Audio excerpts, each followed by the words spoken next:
L'anthrax, est-ce que vous connaissez? Puisqu'en Sibérie en ce moment, avec le réchauffement climatique, il y a une épidémie. 1500 rennes sont morts et surtout une zone en quarantaine. Plus de détails, c'est juste après le générique. A tout de suite.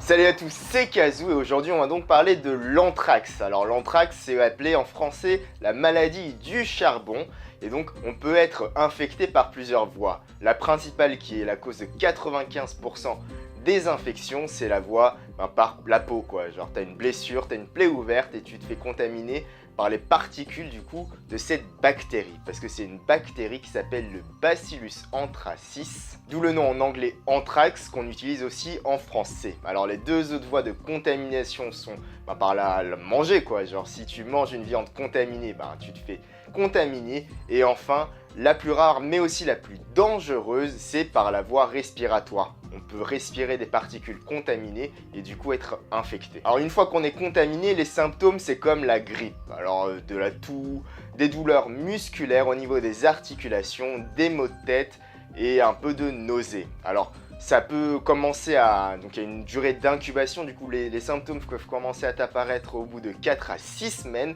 Et ensuite, après quelques jours, ça peut devenir plus sérieux et tous les symptômes peuvent s'aggraver.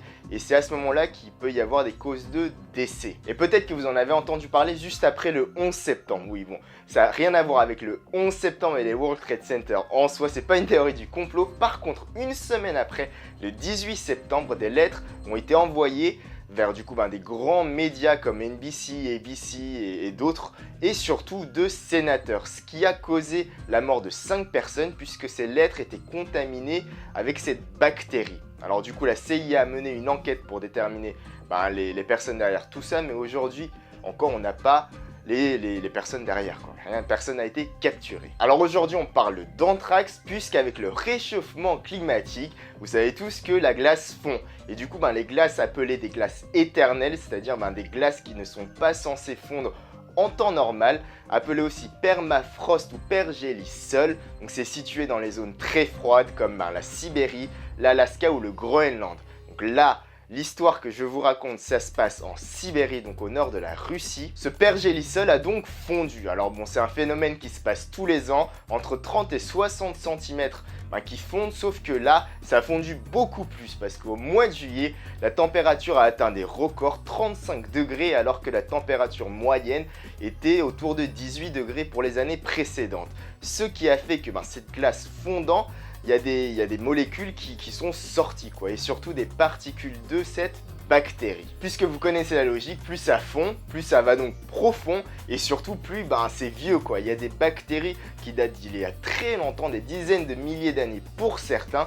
Et là en l'occurrence, les autorités locales ont déterminé que c'était à cause d'un renne mort qui était contaminé et les particules contenues dans ce cadavre de renne s'est échappé. Alors ça a causé beaucoup de choses, une zone de quarantaine a été mise en place, des militaires sont en intervention depuis le mois dernier, donc le mois de juillet, et du coup il y a 63 personnes qui ont été placées en quarantaine, il y a eu l'état d'urgence qui a été décrété et surtout 1500 rennes sont mortes. Bref, je vous rassure, ça ne devrait pas se transformer en épidémie d'anthrax, mais par contre il y a plein d'autres molécules et particules très dangereuses pour l'homme et surtout pour l'humanité qui sont dégagées avec cette fonte de glace. Alors on peut citer le méthane, l'hydrogène sulfurique, mais aussi une quantité énorme de carbone qui peut accentuer encore plus le réchauffement climatique et l'effet de serre. À part ça, en 2012, un groupe de chercheurs en expédition en Sibérie ont découvert des momies datant du 18e siècle qui contenaient des traces de variole. Alors bon, là c'est encore une chose encore plus grave. Du coup, pour l'avenir, il y a des risques qu'il faut quand même bien identifier, puisque voilà, avec ce réchauffement climatique, on parle de nouvelles routes maritimes à exploiter via le nord. On parle aussi de nouveaux gisements, oui, parce que c'est riche en minéraux, en pétrole, en or, en tungstène, en argent. Beaucoup d'industries veulent exploiter toutes ces ressources dans ces pays du Nord. Du coup, tout ça peut faire un scénario de science-fiction qui peut amener des épidémies très graves, puisqu'aujourd'hui, on parle surtout d'épidémies venant du Sud, le paludisme ou bien sûr la dernière en date, le Zika. Mais dans le futur, pourquoi pas des épidémies dont la source est très vieux, des dizaines de milliers d'années, des maladies, des infections qui avaient disparu de notre surface, qui sont réveillées et qui peuvent être transmises très rapidement via tous ces circuits de transmission mondialisés. Bref, voilà, j'espère que vous aurez appris quelque chose via cette information. Je vous ai parlé de Zika puisque actuellement il y a les Jeux Olympiques. Bon, même si pour la France ça ne se passe pas très bien, j'avais fait un top 5 des meilleures chances de médaille de la France. Pour l'instant, on va dire que c'est mitigé. Il y en a où j'avais bon, il y en a où j'avais faux. Mais en tout cas, vous pouvez aller voir ça pour avoir plus de détails sur ces Jeux Olympiques. Retrouvez-moi sur les réseaux sociaux et n'hésitez pas à vous abonner pour être au courant de toutes les prochaines sorties. Et enfin, n'oubliez pas que l'arme la plus dangereuse au monde est le savoir. Peace.